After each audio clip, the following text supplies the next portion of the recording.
आइए जानते हैं बिहार के हर जिला और केंद्र के फटाफट 50 बड़ी खबरें सिर्फ 10 मिनट में जो जानना के लिए बेहद ही तैयार जरूरी है। आज की पहली बड़ी खबर है, बिहार सरकार ने राशन कार्ड के नियम में नया बदलाव किया है। जिन लोगों के पास 2 बीघा जमीन से अधिक हो और एक वाहन से ज्यादा वाहन हो, उनका राशन कार्ड से नाम काट दिया जाएगा।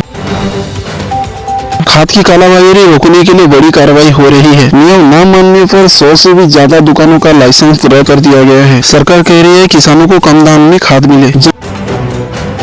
जनवरी के महीने में बैंकिंग सेवा प्रभावित रहने वाली है। 24 से 28 तारीख के बीच में बैंक 5 दिन बंद रहेगा। अगर आपका भी कोई जरूरी काम है तो पहले से निपटा लो।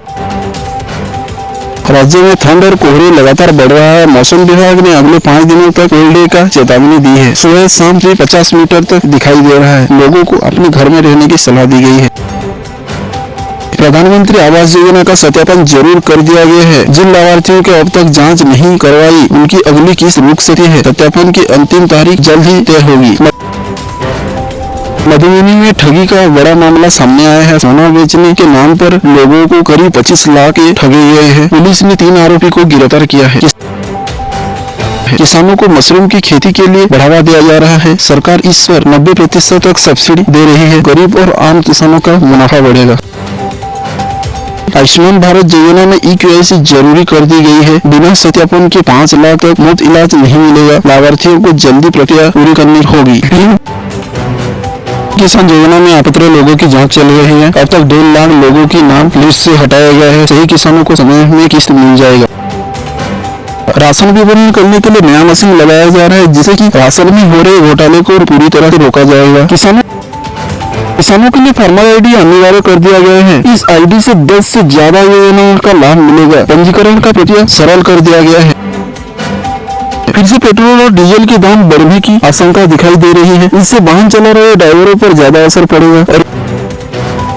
और जिले में बना हुआ पुल अचानक टूट गया। इस पुल से लगभग 5000 से ज्यादा लोग आने आने पर निर्भर थे। इस हादसे के बाद अब पुल को पूरी तरह से बंद कर दिया गया है। सिंचाई को लेकर नई परियोजना को मंजूरी मिली है। इस योजना पर 26 करोड़ खर्च किए जाएंगे। इससे 15 जिलों के किसानों को फायदा होगा। बच्चे के आधार कार्ड के नियम बदले गए हैं और माता पिता का आधार कार्ड और जन्म प्रमाण पत्र जरूरी होगा। इससे फर्जी आधार कार्ड बनने पर रोक लगेगी। बिहार की राजनीति में हलचल तेज हो गई है। आने वाले चुनाव में 3 बड़े मुद्दों पर चर्चे होंगे। शिक्षा, रोजगार और महंगाई पर बड़ा फोकस रहेगा। पटना के बड़े सरकारी अस्पताल में नई सुविधा जोड़े गए हैं। यहाँ 2 नए बड़े शुरुआत किए गए हैं, जिसमें मरीजों को बेहतर इलाज मिल रहा है। रोजाना आने वाले मरीजों की संख्या 1000 से ज्यादा है। बिहार में साइबर ठगी के मामले में पुलिस सख्त हुई है। हाल ही में 7 लोगों को गिरफ्तार किया गया है। इनके पास 84 मोबाइल और कई सिम कार्ड जब्त किए गए हैं। नेपाल की सीमा पर तस्करी रोकने के लिए बड़ी कार्रवाई हुई है। सुरक्षा बलों ने 50 किलो चांदी जब्त की है। पकड़े गए माल की कीमत लाखों में बताई जा रही है। शराब तस्करी के खिलाफ अभियान तेज कर दी गई है। एक ट्रक से 4380 बोतल अवैध शराब पकड़ी गई है। अचानक चालक मौके से फरार हो गया है। फर्जी दवाइयों की तस्करी का पर्दाफाश हुआ है। पुलिस ने 2 तस्करी को गिरफ्तार किया है। इनके पास करीब 2 लाख की नशीली दवाई मिली है। सहारा इंडिया में फंसा पैसा को लेकर राहत की खबर आई है। कई लोगों को 5000 से 10,000 तक रिफंड मिला है। प्रक्रिया धीरे धीरे बढ़ रही है।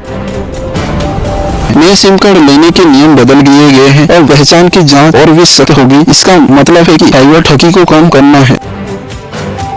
श्रम कार्ड धारकों के लिए मदद की तैयारी है। सरकार की ओर से 3000 तक सहायता राशि मिलने की संभावना है। इसीलिए आपको कार्ड जरूर से अपडेट करना है। पटना हाईकोर्ट ने शिक्षा को लेकर बड़ा ही आदेश दिया है। 75% अगर कोई हाजिरी में कम होगा, उससे परीक्षा देने की भी अनुमति नहीं दी जाएगी।